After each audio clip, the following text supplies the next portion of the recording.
Taste the Daily. Chennai விமான நிலையத்தில் 267 kilo கடத்தல் தங்கம் பறிமுதல் செய்யப்பட்ட சம்பவம் தொடர்பாக இரு கடைகளில் சுங்கத்துறை அதிகாரிகள் சோதனையில் ஈடுபட்டனர்.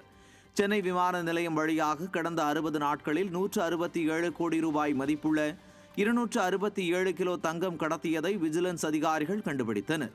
இந்த தங்கம் கடத்தலுக்கு உடந்தையாக இருந்த யூடியூபர் சபீர் அலி உட்பட 9 பேரை சுங்கத்துறை அதிகாரிகள் கைது செய்த நிலையில் இக்கடத்தலில் முக்கிய புள்ளியாக கருதப்படும் பாஜக பிரமுகர் பிருத்திவி தொடர்ந்து தலைமறைவாக இருந்து வருகிறார். இந்நிலையில் பிருத்திவி தொடர்புடைய சென்னை அண்ணா சாலை எழும்பூரில் உள்ள வணிக வளாகங்களில் சுங்கத்துறை அதிகாரிகள் சோதனை நடத்தினர். விடியா திமுக அரசு மின் கட்டணத்தை உயர்த்தியுள்ளதால் தங்களது வாழ்வாதாரம் கேள்விக்குறியாகும் நிலை ஏற்பட்டுள்ளதாக ஸ்ரீவில்லிபுத்தூர் நெசவாளர்கள் வேதனை தெரிவித்திருக்கின்றனர்.